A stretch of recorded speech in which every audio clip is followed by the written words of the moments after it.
Hello everyone, this is Mumbo here, welcome back, and today I have been doing a little bit of thinking.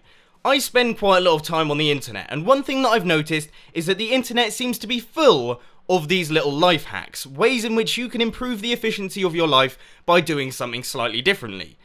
Now I'm not going to lie, some of them are good, some of them aren't so good, but I thought I would take this idea and bring it over to Minecraft. So what we are going to be doing today is we're going to be taking a look at a bunch of different ways in which you can make your Minecraft experience just a little bit more streamlined. One thing that I want to say before we begin is that if you come up with a really cool idea for a life hack that I didn't actually include in this video, then I would highly suggest putting it down in the comment section because I would love to hear them. Any way in which I can make Minecraft playing just a little bit faster sounds pretty good to me. But anyway, without further ado, let's crack straight on with this video.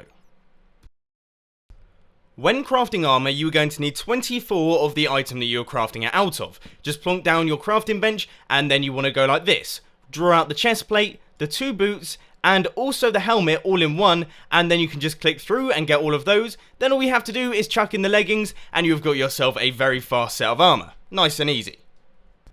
We've all been there. It's your first day on a new world and you've just upgraded to stone tools. But what are you going to do with all those wooden tools that you've already made?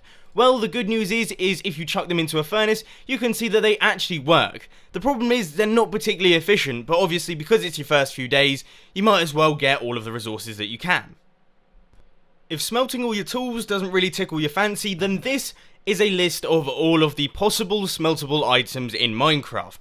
Pretty useful. I'll put a link to the wiki page down in the description.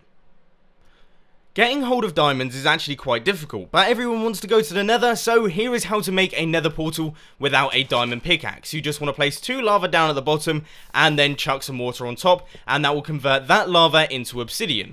Then you want to create this sort of framework here, going 3 blocks up, and then down at the bottom you want to place a source of lava and then chuck some water on top, and that will convert the lava into obsidian. Then you just have to rinse and repeat and do it one more time, lava, then water, and repeat that on the other side, then take out your entire framework. Once you have this sort of shape, you want to place a block on either side, and then 2 blocks along like this, and 2 blocks along on the other side, and then place a little bottom part there, and then chuck down some lava, and once again some more water. That will convert all of that into obsidian, and then you will be able to light your nether portal. Ice is essentially stackable water. When you have a water bucket, you can only have one unless you want to fill up your entire inventory. Whereas ice, you can carry about in a full stack, then when you want some water, you just break it when it's on the floor, and you will be able to get some. Meaning that if you are going to be using a lot of water, then I would highly suggest using ice instead of water buckets. When going deep sea diving, it's always good to carry about a few items to help you stay under the waves longer. For example, using torches allows you to replenish your air supply quite quickly, and also the water automatically breaks the torch, meaning that you don't have to worry about carrying any tools. Using a fence post gives you a constant source of air, so we can stand in this air pocket, we are not going to drown, and then as soon as we're done, you just break the fence post with an axe, and you can move on to somewhere else. Setting a mob on fire instead of just killing it will allow you to get the cooked item drop instead of the raw one. So that chicken was on fire, and as you can see, we get ourselves a nice piece of roast chicken. Lovely.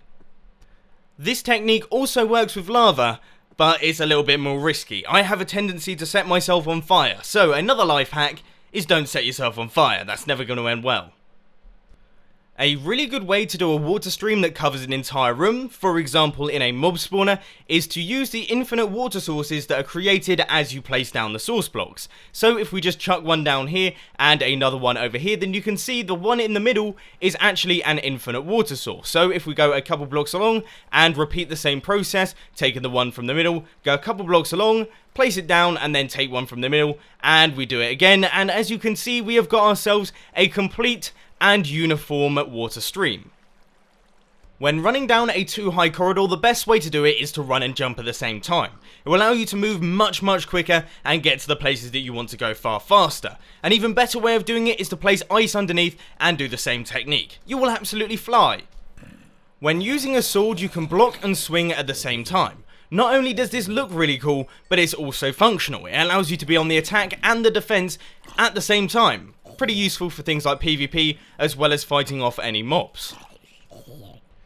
Digging straight down is actually the most efficient way to mine. The people who tell you otherwise are just the ones that don't want you to succeed. They don't want to see you with all those diamonds, and they tell you that actually it's silly, when really it's the smartest way to do it. If you fall into a ravine, that just means you'll get into that diamond layer faster. If you fall into lava, well then you just have to accept it, because these sorts of things happen, don't they?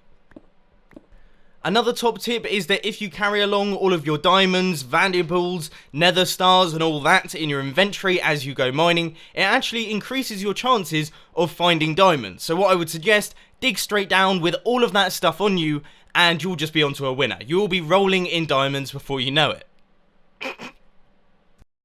So there we go guys, that rounds up my list of life hacks for Minecraft. One of them wasn't strictly true. I don't know if you're going to be able to work out which one that is. I'm sure most of you have. For those of you who haven't, then I apologise for how angry you're going to get very soon. But anyway, if you did enjoy this video, please be sure to hit that like button. And if you really loved it, then make sure to subscribe. But thanks for watching guys, this has been Mumbo, and I'm out. I'll see you later.